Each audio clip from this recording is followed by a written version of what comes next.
एक मुलाकात ऐसी शख्सियतों के साथ जिन्होंने दिया है अपने जीवन को एक नया मुकाम। रूबरू कराएंगे ऐसी कुछ हस्तियों के साथ एक खास शख्सियत के साथ मुलाकात जयदेव पटेल के साथ नंबर 1 इंडिया न्यूज पर रात। नमस्कार दोस्तों, मैं जयदेव पटेल, आपका एक बार फिर स्वागत है एक खास शख्सियत के साथ मुलाकात प्रोग्राम में। आज हम बात करेंगे कोरोना के डेल्टा वेरिएंट की, जहां देश के कई हिस्सों में, जिसमें दिल्ली भी शामिल है, अब कोविड से हालात काफी बेहतर हैं। लेकिन कुछ राज्य ऐसे हैं, जैसे केरल एक ऐसा राज्य है जहां पर पहले स्थिति कंट्रोल होने के बावजूद अब दोबारा बिगड़ी है। डेल्टा वेरिएंट ने केरल में भयानक तबाही मचाई है और हाल में भारत में जो नए संक्रमण के मामले सामने आए हैं उसमें आधे केरल से आ रहे थे। बावजूद इसके कि केरल में वैक्सीनेशन दर काफी अच्छी रही और यही हाल दुनिया में कई देशों में देखा जा रहा है, जिसकी वजह से ये फिक्र उठ रही है कि आखिर ऐसा क्यों। जैसे इजराइल, जो एक ऐसा देश बना जिसने सबसे पहले कोरोना की रोकथाम में कामयाबी हासिल की, वहां पे वैक्सीनेशन जोर शोर से चली और अब वहां पर दुनिया में संक्रमण की सबसे ऊंची दर है। इजराइल एक हॉटस्पॉट बना हुआ है, औसतन हर 150 लोगों में से एक कोरोना संक्रमण है और ऐसे में दोबारा मास्क और लॉकडाउन पर विचार किया जा रहा है। ऑस्ट्रेलिया के सिडनी में लॉकडाउन को सितंबर तक बढ़ाया गया है। अमेरिका, यूके और इजराइल में वैक्सीन की बूस्टर डोज देने की बात हो रही है। लेकिन इसी दौरान भारत में एम्स के निदेशक डॉक्टर रणदीप गुलेरिया के मुताबिक शायद अगले साल की शुरुआत तक हम बता पाएंगे कि हमारे यहाँ किस तरह के बूस्टर डोज की जरूरत है, क्योंकि कई सवालों का जवाब मिलना अभी बाकी है। और इसी बीच भारत ने जायडस कैडिला की वैक्सीन को मंजूरी दे दी है, जो कि 12 साल के ऊपर के बच्चों को भी दी जा सकती है और इससे बच्चों को स्कूल खुलने की उम्मीद भी बढ़ गई है। इस पर आज का सवाल है कि कई देशों में फिर क्यों फेल हो रहा है कोरोना। इस पर आज का सवाल है, कई देशों में फिर क्यों फैल रहा है कोरोना और क्या बूस्टर डोज होगी जरूरी। इसी पर चर्चा करने के लिए हमारे साथ खास मेहमानों का एक पैनल जुड़ गया, जिसे आप देख पा रहे हैं। दिल्ली से गंगाराम हॉस्पिटल के प्रोफेसर डॉक्टर एम वली, दिल्ली एम्स के पूर्व निदेशक डॉक्टर एमसी मिश्रा और star imaging and path lab के डायरेक्टर डॉक्टर समीर भाटी। आप सभी का बहुत बहुत स्वागत है आज के हमारे प्रोग्राम में। डॉक्टर एम वली, मैं आपसे शुरुआत करना चाहता हूँ कि केरल की मिसाल यहाँ पर भारत में है और दुनिया में दूसरे देशों में जो स्थिति बनी हुई है और ऐसे देश जहां पर वैक्सीन जोर से चला था, इसका क्या जवाब आपको लगता है कि आखिर ये स्थिति जो है वो क्यों खड़ी हुई। जैसे इजराइल, जिसने बहुत हद तक एक रोल मॉडल था, जिसने मामलों को कंट्रोल किया था, लेकिन पूरी वैक्सीनेशन के बावजूद वहां पर अब एक हॉटस्पॉट बना हुआ है। हाँ, बहुत बहुत धन्यवाद। ये एक पेचीदा विषय है और आपने बहुत अच्छा किया गुरु जी को बुलाया, विषय साहब को। तो ये एक ऐसा पेचीदा विषय है जिसकी मैं अगर एक वाक्य में समीक्षा करूं तो इसके सवाल ज्यादा हैं, जवाब हमारे पास कम है। उसका कारण ये है कि एक तो डेल्टा म्यूटेंट आ गया है। डेल्टा म्यूटेंट आगे कितना म्यूटेशन करेगा उसका भी जवाब किसी के पास नहीं है। बीच में कोरोना की केसेस आपने दिल्ली का एग्जाम्पल देके बताया, इसी तरह से और इजराइल में परफेक्ट वैक्सीनेशन के बाद और परफेक्ट प्रोफिलैक्सिस के बाद उन्हें अपना डिमास्किंग करना पड़ा, डिसीजन रिवर्स करना पड़ा, बूस्टर डोज की बात करनी पड़ी। ये सब ऐसे मसले हैं जो बहुत पेचीदा हो गए हैं और इसमें कहीं कहीं ये देखा गया कि एक जगह तो सीडीसी की रिपोर्ट में मुझे काफी ताज्जुब हुआ कि 469 केसेस पे उन्होंने एक स्टडी की और उसमें से ज्यादातर मतलब 3/4 केसेस में वो लोग थे जिनको वैक्सीन लग चुका। हम अभी यहाँ तो ये बात कर रहे हैं जिनको वैक्सीन नहीं लगा है उनके जरिए संक्रमण फैलेगा, वो सीरियस होंगे, इसमें जाएंगे, डेथ होगी। लेकिन ऐसे केसेस अब सामने आ रहे हैं जिनको वैक्सीनेशन के बाद भी इन्फेक्शन पाया जा रहा है। जब इन्फेक्शन पाया जा रहा है तो उसमें संक्रमण की भी बात करनी पड़ेगी। तो इन्फेक्शन का पाया जाना, संक्रमण का पाया जाना, डेल्टा वेरिएंट का पाया जाना और इनकी तादाद जो है वो चिंताजनक धीरे धीरे होती जा रही है। जैसे जैसे हम इस ओर ध्यान हमारा जा रहा है कि पोस्ट वैक्सीनेशन को हमने एक नाम भी दिया है उन केसेस को, पोस्ट वैक्सीनेशन के बाद जो है वो ब्रेक थ्रू इन्फेक्शन उसको नाम दिया है, या वो डी नोवो इन्फेक्शन तो कहीं नहीं है, इसका भी एक सस्पिशन है। तो ये सब चीजें इस बात की तरफ इशारा कर रही है कि जो पेरेंट्स को चिंता है कि बच्चों को टीकाकरण हो या बड़ों को टीकाकरण हो, उसके बाद उनको स्कूल भेजा जाए, डेल्टा वेरिएंट आगे चल के कितना खतरनाक होगा। और ये जो मैंने आपको, इसके अलावा भी एक और स्टडी है, यूएस की स्टडी ज्यादा है, उन्होंने देखा कि काउंटी में जो है 4/5 और बाकी काउंटी में जो है उसी स्टेट में 1/5। तो ये इस तरह का भी अनुपात पाया गया। तो मास्क का जो डिसीजन है ये अभी मेरे हिसाब से बहुत इम्पोर्टेंट हो जाता है और ये सब मिला जुला अगर हम इसको कहें तो it is a giving a picture. आपने इसकी बात चुके की है, इसलिए मैं बता रहा हूँ कि जितना हम इसके बारे में ज्यादा जानते जा रहे हैं, हमको पता चलता जा रहा है कि एक बड़ा उलझट्टा है। इस उलझट्टे को सुलझाना पड़ेगा। जैसे आप पतंग उड़ाते थे तो डोर उलझ जाती थी और फिर उसको बैठ के रात भर सुलझाते थे, ये उस तरह का उलझट्टा बन गया है। इंग्लिश में इसको ये लोग मैस कहते हैं। मैं इसके लिए इस शब्द से संतुष्ट नहीं हूँ। ये है हमारी ही डोर जो उलझ गई है, उसको सुलझाना पड़ेगा। जितना ये है ये काम आज की तारीख में। हाँ, ये है कि अभी स्कूल खोलने में जल्दी नहीं करनी है। बूस्टर डोज के बारे में तो आपने ओपिनियन दी थी है डॉक्टर गुलेरिया की, तो वो भी कुछ जगह लगनी शुरू हो गई है। कुछ देशों में, इवन कंबोडिया जैसे छोटे देश में बूस्टर डोज लगनी शुरू हो गई। जी ठीक है। डॉक्टर एमसी मिश्रा, क्या बूस्टर डोज देना होगा? क्योंकि ये भी एक बात है कि जो वैक्सीनेशन जो एंटीबॉडीज बनती है, जो सुरक्षा मिलती है, वो लगातार तो रहती नहीं है, कुछ समय में कम हो जाती है। तो इसलिए बूस्टर डोज पर विचार किया जा रहा है इन देशों पर। आपकी राय क्या है? क्योंकि भारत में जैसे डॉक्टर रणदीप गुलेरिया ने कहा कि कई सवालों के जवाब बाकी हैं, तब हम इस बारे में बता पाएंगे कि बूस्टर डोज चाहिए या नहीं चाहिए। यानी कि 2 डोज जिन्होंने ले लिए वो सुरक्षित है, पर दूसरे देशों में देखा जा रहा है कि वैक्सीनेशन की एफिशिएंसी में लगातार कमी हो रही है, इसलिए अब बूस्टर डोज की चर्चा हुई है। देखिए, ऐसा है जैसे डॉक्टर वली साहब ने कहा, अभी बहुत अच्छे से समझाया। बूस्टर डोज इसको कहिए या कहिए कि फिर से इसका वैक्सीन लगवाना पड़ेगा। अगर आप कुछ भी सीखना चाहते हैं तो अपना जो हमारा पहले का एक्सपीरियंस है फ्लू वैक्सीन के साथ, फ्लू का शॉट अमेरिका में, भारत में तो इतना प्रचलित नहीं है, बट अमेरिका में ज्यादातर लोग हर साल एक फ्लू का वैक्सीन लेते हैं जो कॉमन इन्फ्लुएंजा होता है। वायरस जो इस तरह के हैं आरएनए वैक्सीन वाले, और यदि उसमें हम वैक्सीनेशन की प्रक्रिया को और कार्यान्वयन करते हुए 90-95% तक जब तक नहीं ले जाएंगे, हर्ड इम्यूनिटी की बात नहीं बनेगी।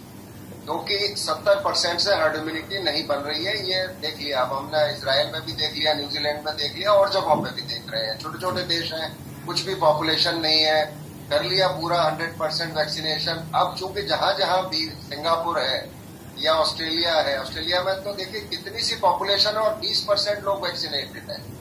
ये क्या बात हुई? और जबकि उनको तो कोई दिक्कत नहीं है, वो तो फाइजर की मिल रही है उनको वैक्सीन, फिर भी नहीं लगी। तो इसमें ये है कि अब अगर ज्यादा लोग भारत में भी वैक्सीन लगवा के होंगे तो इन्फेक्शन भी ज्यादातर उन्हीं में होगा। तो आप ये देखिए कि जो हमको फ्लू होता है हर प्रतिवर्ष, इन्फ्लुएंजा, वो भी अपर रेस्पिरेटरी ट्रैक्ट वायरस है। यूएसए की फिगर्स है कि उसमें 50-60 हजार लोगों की मृत्यु प्रतिवर्ष होती है कॉमन फ्लू की वजह से। भारत में तो ऐसा कोई आंकड़ा हमारे पास है नहीं।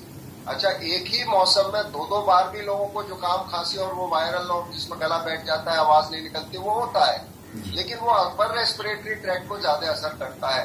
कोविड चिंताजनक इसलिए हो जाता है क्योंकि ये लंग्स को इम्पैक्ट करता है अगर गंभीर हो जाता है।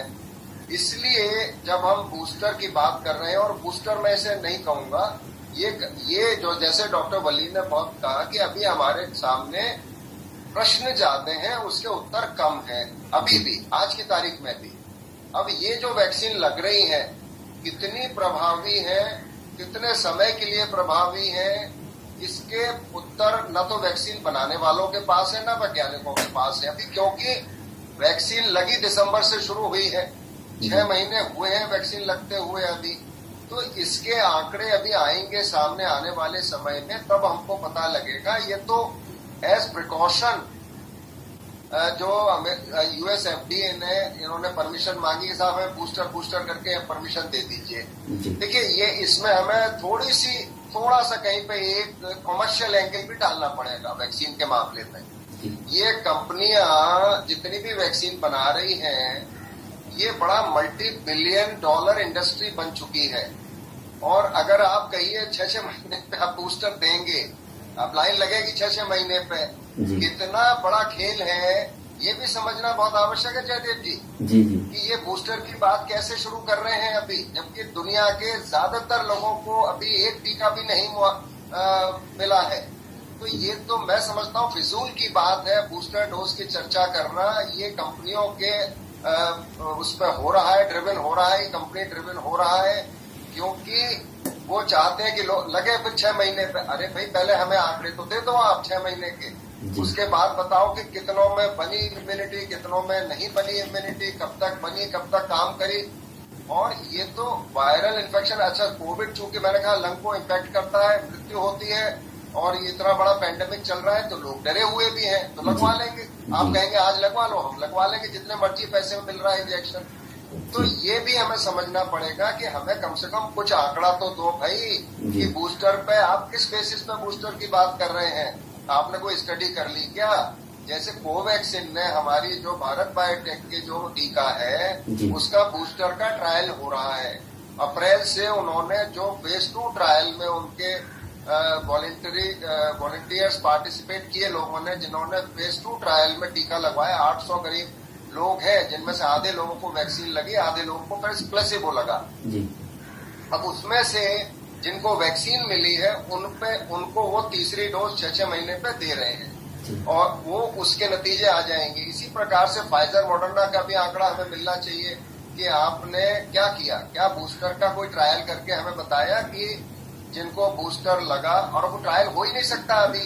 6 महीने तो अब जुलाई में हुए हैं या 7 महीने समझ लो हुए हैं, क्योंकि 16 दिसंबर से वहां पे शुरू हुआ था फाइजर का, दिसंबर के दूसरे हफ्ते से यूके में भी और अमेरिका में भी। तो अभी कुल 7-8 महीने तो हुए हैं। तो ये जो हॉर्स बिफोर द कार्ट रख रहे हैं, मैं इसमें थोड़ा सस्पिशियस हूँ कि ये थोड़ा कमर्शियल एंगल इसमें अवश्य है। ठीक है सर। डॉक्टर समीर पाटी, हम सब जानते हैं कि कोरोना के खिलाफ ये जो लड़ाई है उसमें सबसे जरूरी हिस्सा जो है वो वैक्सीनेशन का है, क्योंकि वही एक हमारा सुरक्षा कवच है। और वैक्सीनेशन को लेकर कई तरह के सवाल अभी भी लोगों के मन में है, जिसमें एक सवाल है ये कि डबल डोज वैक्सीनेशन के बाद भी क्या कोरोना वापस होगा या हो सकता है, यानी कि बूस्टर डोज की जरूरत है जैसे कई देशों में देखा जा रहा है। और भारत में जायडस केरला की वैक्सीन को जो मंजूरी मिली है उसके बारे में अब तक क्या जानकारी मिली है? देखिए, आपने जो 3 सवाल पूछे हैं उसमें सबसे पहला जो सवाल है कि डबल डोज के बाद भी क्या आपको इन्फेक्शन हो सकता है कि नहीं, इसका जवाब तो बिल्कुल हम कह रहे हैं हाँ। देखिए, ब्रेक थ्रू इन्फेक्शन की जिस तरह से अभी डॉक्टर वली ने भी बात करी, हमारी जो 2 सबसे ज्यादा वैक्सीन लग रही है कोविशील्ड और कोवैक्सीन, इसके बाद हमने तभी तो मास्किंग वाली पॉलिसी रखी है कि आपको लगाने के बाद भी मास्क पहनना है, कि वैक्सीन आपके ट्रांसमिशन को नहीं रोकेगी। फिलहाल अगर आप बात इजराइल की भी करें, इजराइल में mRNA बेस्ड वैक्सीन लगी है जो भी फाइजर एंड मॉडर्ना, और जिसमें सबसे ज्यादा जो एफिकेशियस मानी जा रही थी। तो उसके बाद भी ब्रेक थ्रू इन्फेक्शन आपको हो सकता है, बट ब्रेक थ्रू इन्फेक्शन का मतलब हमें अब ये देखना है, हमारे पास ऐसा डेटा नहीं है जिनको हुआ भी है अगर आपका वैक्सीन लगने के बाद इन्फेक्शन, तो उनमें कोई गंभीरता नहीं देखी गई है, उनमें कोई हॉस्पिटलाइजेशन नहीं देखा गया है। क्योंकि ऐसे केसेस हमने यूके में भी देखे हैं, यूएस में भी देखे हैं, और भारत में अगर हम बात करें तो केरल के अंदर भी लगभग 80% के केसेस ब्रेक थ्रू, ऐसे काफी ज्यादा केसेस आए हैं, बट उनमें कोई सीवियरिटी या कोई जो है हॉस्पिटलाइजेशन वगैरह नहीं हुआ। और रही बात जो बूस्टर की आप बात करें, देखिए बूस्टर का मतलब क्या, हम जब भी वैक्सीन निर्माता, हमारी एक प्रोटेक्शन लेवल का एक टारगेट है कि हम 1 वैक्सीन लगाएंगे, इसके बाद हमें इतना प्रोटेक्शन लेवल मिला, 2 के बाद हमें डिजायर्ड प्रोटेक्शन लेवल मिल गया जो भी। अब जिस तरह से ज़ाइकोव डी में 3 वैक्सीन के बाद हमें वो डिजायर्ड प्रोटेक्शन लेवल मिला। कॉम्पोनेंट तो वैक्सीन का वो सेम ही रहता है, बट वो डिजायर्ड वैक्सीन लेवल का आप किस तरह से उसके ड्यूरेशन को, अभी इस तरह का कोई, जैसा डॉक्टर मिश्रा ने बताया, कोई डेटा अभी हमारे पास नहीं है। एंटीबॉडी अगर आप चेक भी करेंगे, एंटीबॉडी में आपको एंटीबॉडी लेवल के अलावा हमारे पास सेल मीडिएटेड एंटीबॉडी जो है इम्यूनिटी भी होती है, टी सेल्स, वो हम उसमें मेजर नहीं कर पाते।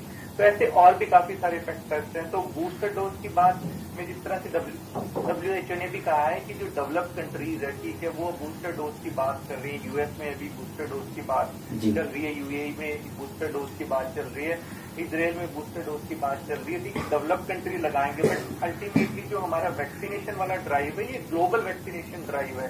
इसमें हम ऐसा नहीं कर सकते कि हम डेवलपिंग कंट्रीज को छोड़ दें जहाँ पे एक सिंगल डोज भी नहीं लगा है। अफ्रीकन कंट्रीज के अंदर हमारा हमारा अभी 2% पॉपुलेशन भी वैक्सीनेटेड नहीं हुई है। सबसे ज्यादा यहाँ पे महत्वपूर्ण हो जाता है कि हमें किसी भी तरह के नए म्यूटेट को रोकना जरूरी है, क्योंकि अभी ग्लोबल ओपनिंग के बाद काफी ज्यादा ट्रैवलिंग होगी और नई तरह के वायरस काफी ज्यादा म्यूटेट होंगे। तो फिलहाल बूस्टर तो जैसे डॉक्टर मिश्रा ने भी बताया, वो उसके बारे में तो अभी डिस्कशन का हमारा मैटर नहीं है। एटलीस्ट फर्स्ट वैक्सीन भी लग जाए। अभी बहुत सारे जिन लोगों को नहीं लगी है, इनफैक्ट हिंदुस्तान में भी बात करें, हमारी अगर 4 सर्वे की रिपोर्ट भी आई थी, उसके अंदर उसके हिसाब से भी 40 करोड़ के करीब हमारी पॉपुलेशन है जो अभी ससेप्टेबल है। इसके अलावा हमारे 12 साल से ऊपर का ग्रुप है, वो भी अभी काफी ससेप्टेबल है, जिस तरह से आज जो है एक रिपोर्ट आई है उसके अकॉर्डिंगली। तो अब यहाँ पर महत्वपूर्ण हो जाता है कि सबसे पहले हम अपना वैक्सीनेशन ड्राइव को स्पीड अप करें। ज़ाइकोव डी की जिस तरह से आपने बात की, निडल फ्री वैक्सीन है और डीएनए प्लाज्मिड बेस्ड वैक्सीन है पहली, बट फिलहाल अभी इसका रोल आउट होते होते हमें अक्टूबर तक हो जाएगा। उसके बाद हम समझते हैं कि ये भी हमारी वैक्सीनेशन ड्राइव के अंदर शामिल हो जाएगा। अभी तो सबसे ज्यादा जो हमें वैक्सीन मिल रही है, उपलब्ध हो रही है, वो कोविशील्ड और कोवैक्सीन की हो रही है।